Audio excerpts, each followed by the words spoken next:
नमस्कार। सोचिए, आज तो हमारे पास जीपीएस है, लेकिन अगर वो ना हो तो पृथ्वी पर किसी जगह का एकदम सटीक पता कैसे बताया जाए?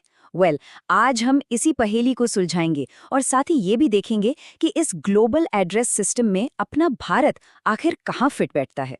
तो सवाल बड़ा सीधा सा है कि दुनिया के इतने बड़े विशाल नक्शे पर अपना देश भारत आखिर है कहाँ? और ये सिर्फ एक ज्योग्राफिकल सवाल नहीं है।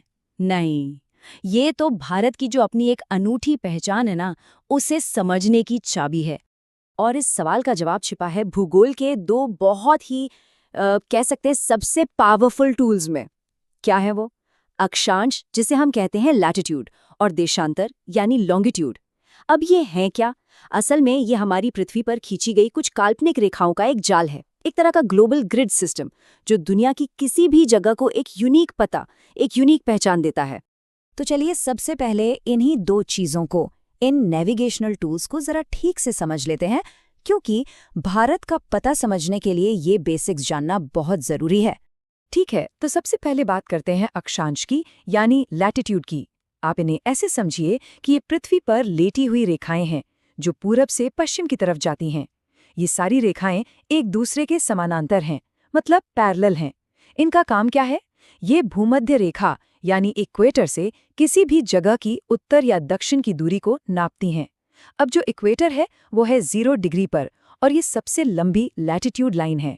और जैसे जैसे हम ध्रुवों की तरफ मतलब पोल्स की तरफ बढ़ते हैं, ये रेखाएं छोटी होती जाती हैं, बिल्कुल किसी गेंद पर बने गोलों की तरह। तो वो थी लेटी हुई रेखाएं, अक्षांश।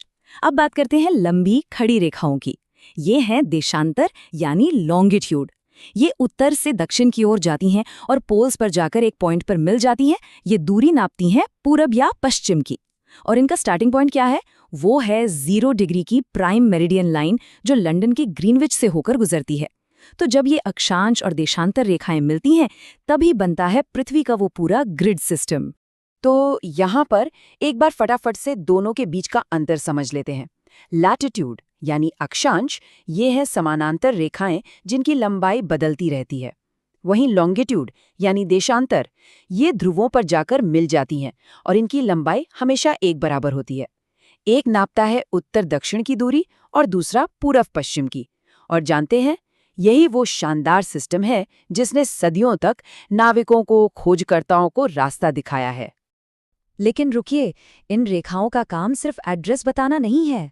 ये तो हमारी पृथ्वी के मौसम का मिजाज भी तय करती हैं। बड़ा दिलचस्प है ना? चलिए देखते हैं कैसे। खास तौर पर जो अक्षांश रेखाएं हैं ना, वो पृथ्वी को 3 मेन क्लाइमेट जोन में बांटती हैं। सबसे पहले भूमध्य रेखा के आसपास का इलाका, जिसे कहते हैं ट्रॉपिकल जोन या उष्णकटिबंध। यहाँ सूरज की किरणें लगभग सीधी पड़ती हैं, तो गर्मी जाहिर है सबसे ज्यादा होती है। फिर इसके ऊपर और नीचे आता है टेम्परेट जोन यानी समशीतोष्ण क्षेत्र। यहाँ मौसम बड़ा मॉडरेट मतलब संतुलित रहता है। और फिर आखिर में ध्रुवों के पास है फ्रिजिड जोन मतलब शीत क्षेत्र। जैसा नाम से ही जाहिर है, ये सबसे ठंडे इलाके हैं। तो आप देखिए, किसी भी देश का लैटिट्यूड कितना कुछ तय कर देता है, वहाँ का जीवन कैसा होगा, सब कुछ। तो अब जब हम ये बेसिक कॉन्सेप्ट समझ चुके हैं, तो चलिए अब वापस आते हैं अपने मेन सवाल पर कि इन सब के हिसाब से भारत का सटीक पता, उसका सही स्थान आखिर है क्या?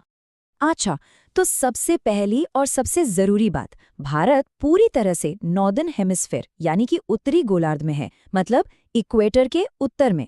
और साथ ही ये पूरी तरह से ईस्टर्न हेमिस्फेयर यानी पूर्वी गोलार्ध में है, मतलब प्राइम मेरिडियन के पूरब में। तो अगर हम पूरी दुनिया के नक्शे को देखें तो भारत हमें मिलेगा उत्तर पूर्व कोने में।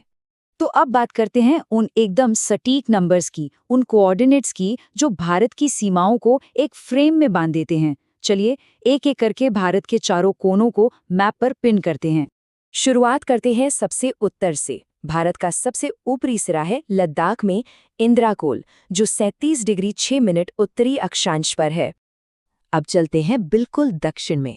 मुख्य भूमि का जो आखिरी छोर है कन्याकुमारी, वो है 8 डिग्री 4 मिनट उत्तरी अक्षांश पर।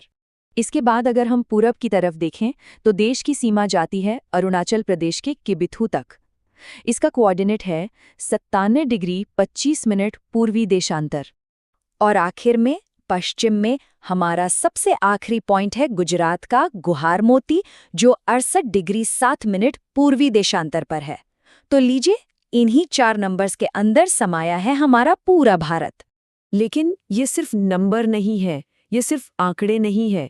इन नंबर्स के पीछे छिपी है हजारों किलोमीटर्स की दूरी और हमारे देश की अनगिनत विविधताएं। तो जरा अंदाजा लगाइए, ये दूरियां हैं कितनी।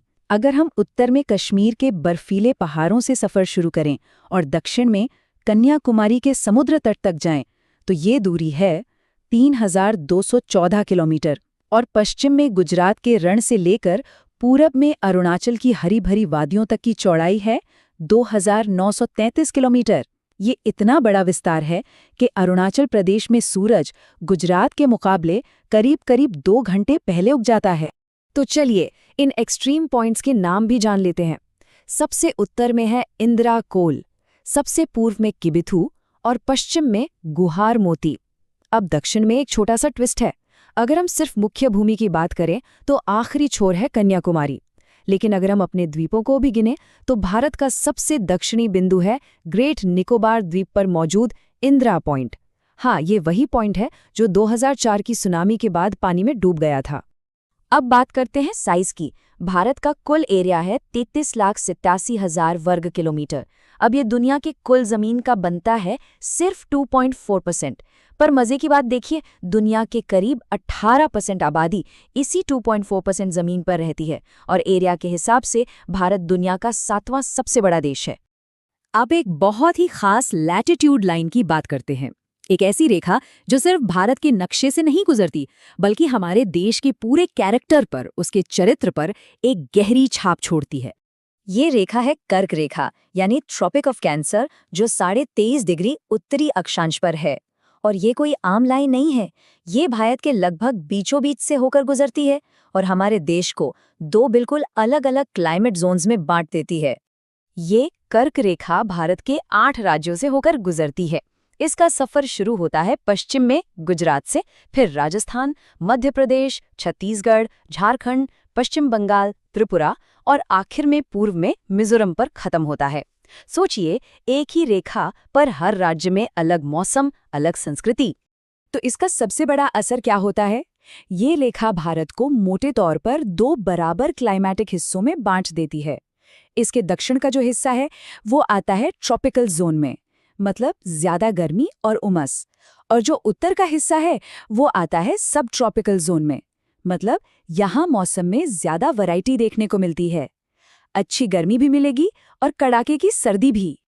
और बस यहीं आकर हम एक बहुत बड़े और दिलचस्प सवाल पर पहुंचते हैं कि भारत की ये जो अनोखी ज्योग्राफिकल लोकेशन है, जो उसे एक ही वक्त में ट्रॉपिकल और सब ट्रॉपिकल दोनों दुनियाओं का हिस्सा बनाती है, ये चीज़ हमारे देश की जलवायु, यहाँ की खेती, संस्कृति और लोगों के जीवन में इतनी ज़बरदस्त डाइवर्सिटी कैसे पैदा करती है।